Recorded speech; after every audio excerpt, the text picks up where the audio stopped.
जिस वक्त वो अम्मार को लेकर आए, मैं गुलामों के मखसूस अंदाज में दीवार से लगा खड़ा था। उन्होंने उसे धक्का देकर जमीन पर गिरा दिया। जमीन पर गिरते ही अम्मार ने सर उठाकर उन्हें देखना शुरू कर दिया। मैंने दिल में कहा, अब खैर नहीं, गुलाम का क्या काम के सर उठाए, उसकी तो आफियत ही सर झुकाए रखने में है। लेकिन अम्मार मुझ जैसा गुलाम नहीं था, उसे गुलाम बनाया गया था। वो भी मुझ जैसा होता तो उसे उस रम से आशनाई होती। वो तो यूं लगता था जैसे अपना हक तलब कर रहा हो, बिल्कुल आजाद लोगों की तरह जो अपने हक की खातिर मुकाबले पर उतर आते हैं। अबू सुफियान ने पूछा, मोहम्मद तुम्हें क्या सिखाता है सल्लल्लाहु अलैहि वसल्लम? अम्मार ने कहा, वो सिखाते हैं कि अल्लाह की नजर में सब इंसान बराबर हैं, बिल्कुल ऐसे जैसे कंघे के दंदाने। मैं दीवार से पुश्त लगाए हुए अम्मार के ये अल्फाज सुनकर सर से पांव तक लरस गया। मेरे जिस्म में एक सर्द लहर दौड़ गई, मगर उधर उमैया का चेहरा तप कर सुर्ख हो गया। गुलाम और आका की नब्जें एक सी नहीं होती। मुझे आज भी हैरत है कि अम्मार को आखिर सूझी क्या। अल्लाह के बंदे, तुझे इतनी बहादुरी दिखाने की जरूरत क्या थी? तू बड़ी आसानी से कह सकता था कि मोहम्मद सल्लल्लाहु अलैहि वसल्लम इबादत करना सिखाते हैं, सच बोलना सिखाते हैं, हमसायों की खबरगिरी की तलकीन करते हैं। उसके बाद वो यकीनन तुझे छोड़ देते, लेकिन तूने तो एक फिक्रे में वो सारी की सारी बुनियाद हिलाकर रख दी जिस पर मक्के के मर्दम आजाद इस्तेहसाली माशरे की इमारत तामीर थी। इस पर भी बस नहीं, एक बार फिर अम्मार की आवाज आई, मोहम्मद सल्लल्लाहु अलैहि वसल्लम हमें सिखाते हैं कि सिर्फ एक अल्लाह की इबादत करो। अबू सुफियान को दूसरे आकाओं के मुकाबले में नेक समझा जाता था। हम गुलामों के हल्के में उसकी शोहरत अच्छी थी। उसके अपने गुलाम भी उसको बुरा आका नहीं समझते थे। जहाँ जुम्बिश अबरू से काम चल सकता हो वहाँ वो जबान कभी ना हिलाता था। लेकिन मुझे अबू सुफियान की खामोशी और नरम रवैये से खौफ आता था। अम्मार शायद उसके उसी धीमे अंदाज से धोखा खा गया था जो सब कुछ कहता चला गया। जब अबू सुफियान ने उससे अपने मखसूस लहजे में सवाल किया तो अम्मार बदनसीब ये समझा कि वो उससे बराबर की हैसियत से बात कर रहा है और वाकई उससे सही जवाब चाहता है। एक अल्लाह।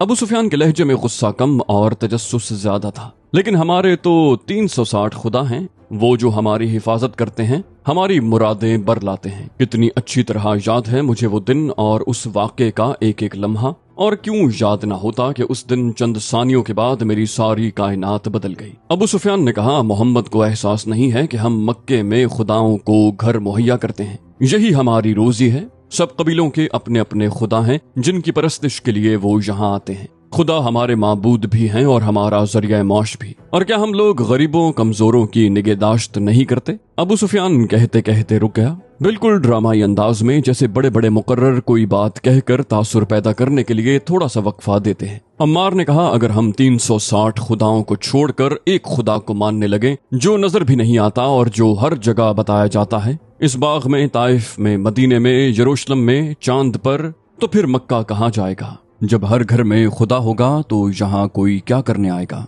इस मंतिक पर हर चेहरा मुतमईन नजर आ रहा था। बात यहीं खत्म हो जाती और किसी पर कोई अजाब न नाजिल होता, मगर शुमई किस्मत के मेरे आका ने अचानक मुझे इस मामले में उलझाने का फैसला कर लिया। उमैया अब तक खामोश बैठा था, मेरी पुश्त पर खड़ी दीवार की तरह साकित। लेकिन अगले ही लम्हे मेरी पुश्त पर कोई दीवार नहीं थी, क्योंकि मैं अपने आका के मुंह से अपना नाम सुनकर दौड़ पड़ा। उमैया अपने रेशमी लिबास के लहराते हुए घेर में अम्मार के पास पहुंचा।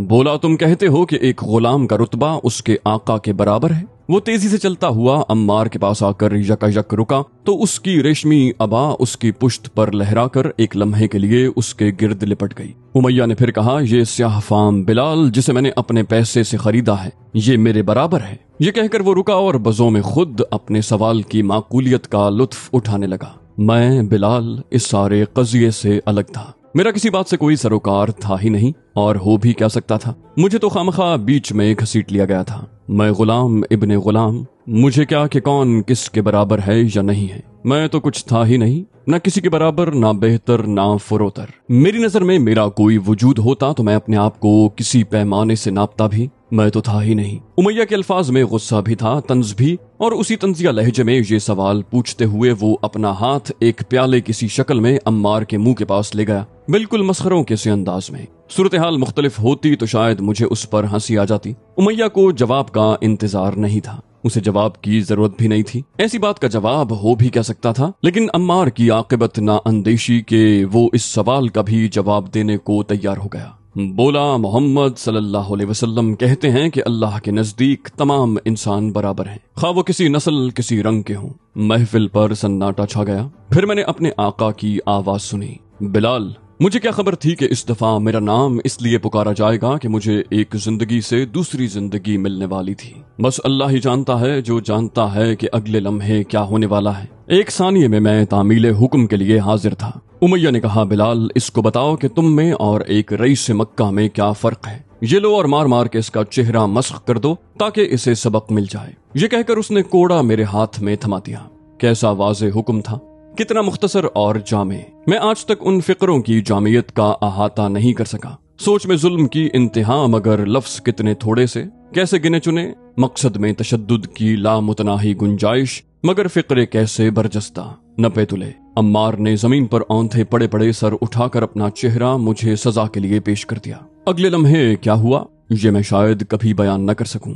आज भी जब मैं उस लम्हे का तसव्वुर करता हूँ तो मेरे कानों में घंटियां सी बजने लगती हैं और मुझ पर सकता सा तारी होने लगता है। मेरा ख्याल है कि शायद वो लम्हा अपने वजूद की पूरी वुस्सतों और पहनाइयों के साथ मेरे जहन में महफूज ही नहीं है। उमैया की आंखें जो गुस्से से बाहर निकल पड़ती थीं और अबू सुफियान का निस्फ चेहरा, क्योंकि उसने नजरें दूसरी तरफ फेर ली थीं। अबू सुफियान सजा देने का कायल था, मगर उसमें बराह रास्त शिरकत को वो अपने मनसब से गिरी हुई बात समझता था। लेकिन अम्मार साफ मेरी नजरों के सामने था। वो टिकटिकी बांधे मुझे देख रहा था। उसकी नजरों में पाकीज़गी थी, सुकून था, बेखौफी थी। सरतपा, मजबूर मगर पुरअज़्म।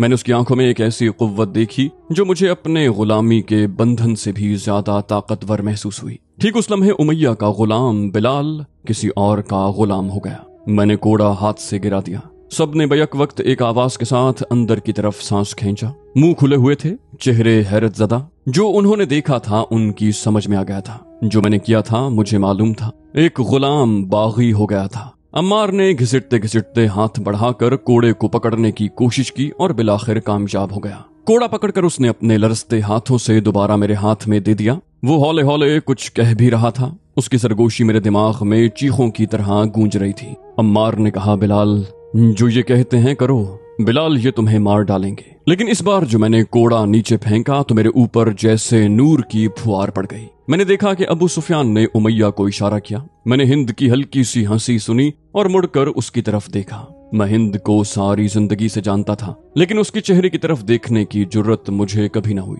बस उसकी कुछ झलकियां थी मेरे जहन में, जिनको जोड़कर मैं उन्हें हिंद की शख्सियत से ताबीर कर लिया करता था। मुझे यकीन नहीं आता था कि आज मैंने उसे सर से पांव तक देख लिया था। उमैया का चेहरा ठहरा हुआ था।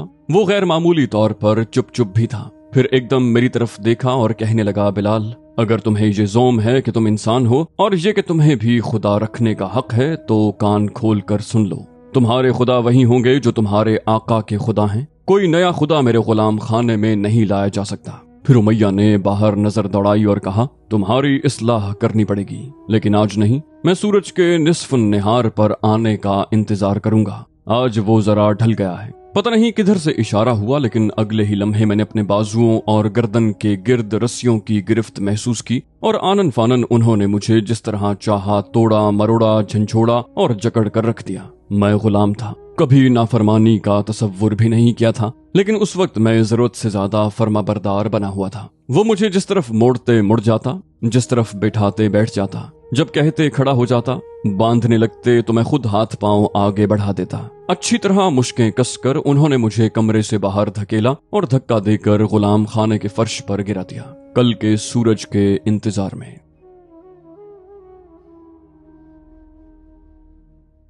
आज मैं अपनी जिंदगी के 60वें साल में हूँ। 28 साल गुलामी के, 22 साल शहनशाही के और 10 साल यादों के। जब मैं बनु जुमाह की गुलामी में था उस वक्त मुझे लगता था कि इंसान दो किस्म के होते हैं। एक वो जिन्हें इख्तियार, शऊर और ख्वाबों से नवाजा गया है, और दूसरे वो जिन्हें सिर्फ एक जिस्म अता करके दुनिया में भेज दिया गया है। मैं अपने आप को उस दूसरी जमात का फर्द समझता था। मैं क्या, मेरे जैसे सारे गुलाम जानते थे कि उनकी जात कायनात के लिए महज एक जिस्म है जिसकी ताकत का जिक्र होता था, जिसको बेचा जा सकता था, खरीदा जा सकता था, जिस पर गुस्सा उतारा जा सकता था, जिसकी खाल खींची जा सकती थी। जिस्म की अच्छाई बुराई के अलावा हमारी कोई बात काबिल जिक्र नहीं थी। हमारे जहनों में भी सवाल उभरते थे, हमारी रूहों में भी तलातुम बपा होते थे। हम भी कभी कभार कोई ख्वाब देख लेते, लेकिन ऐसे जैसे हमने किसी शजर ममनुआ को हाथ लगा लिया हो, जैसे हमसे कोई गुनाह सरजद हो गया हो। हमारी ये सोच मंशाए इलाही से नहीं, माशरती जबर से उभरती थी, जो एक अटल पहाड़ की तरह हर वक्त हमारे सामने रहता। उससे टकराने का तसव्वुर ही हमें पाश पाश कर देने के लिए काफी था। ये माशरती जबर क्या था? जाहिलाना सकाफत का एक शोशा था जो उस वक्त सारे अरब में पूरे उरूज पर थी। औलाद आदम फलाह और इर्तिका की राह से भटक गई थी।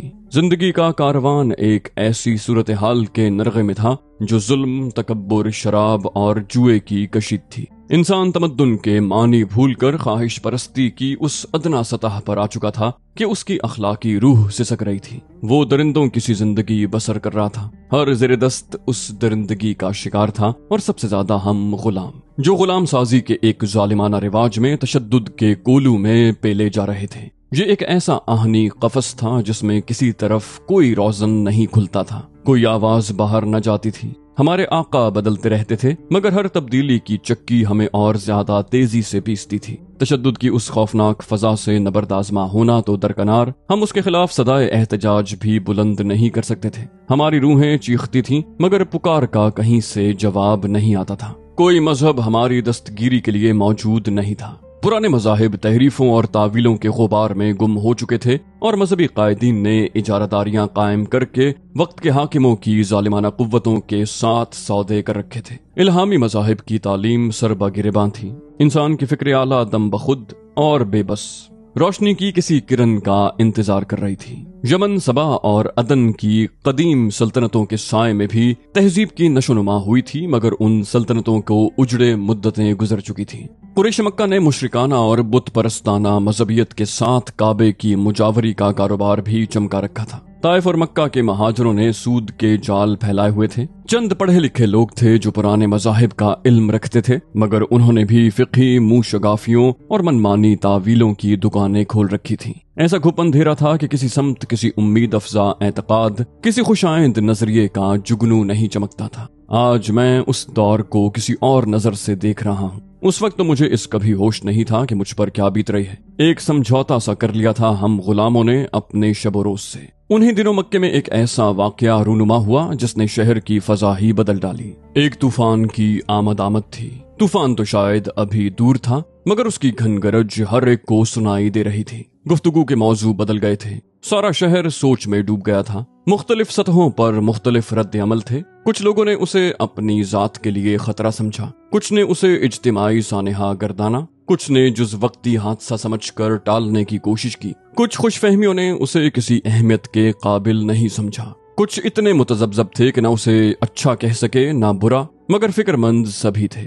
जहां दो आदमी इकट्ठे होते यही जिक्र छिड़ जाता कि मोहम्मद सल्लल्लाहु अलैहि वसल्लम ने रिसालत का दावा किया है। वो ला इलाहा इल्लल्लाह का दर्स देते हैं, इंसानी मसावात की बात करते हैं। मोहम्मद सल्लल्लाहु अलैहि वसल्लम को हम सब जानते थे, कोई कम कोई ज्यादा। सारे शहर में उनकी नेकी, उनकी दयानत, उनकी अमानत, उनकी दर्दमंदी और उनके अखलाक का शोहरा था। मगर ये रिसालत, ये वही, गार हिरा में फरिश्ते से बातचीत, माबूद आहद का तसव्वुर, माबूद वाहिद का तसव्वुर, मसावात का सबक, गरीबों के हुकूक का जिक्र, आखिरत और माफिहा की बातें, कहाँ जाकर ठहरेगा ये तूफान, जो जितना ज्यादा बाइख्तियार था उतना ही ज्यादा फिक्रमंद था। सबको महसूस हो रहा था कि अगर ये बैल मुंढे चढ़ गई तो उसके पल्ले से कुछ न कुछ जाकर रहेगा, दौलत की सूरत में या इख्तियार की सूरत में। हम गुलामों के पास क्या था देने को जो हम फिक्रमंद होते? मैं बिलाल हबशी, दूसरे दर्जे का इंसान, भी सोचने पर मजबूर हो गया, मगर इस बार मेरी सोच में एहसासे गुनाह शामिल नहीं था।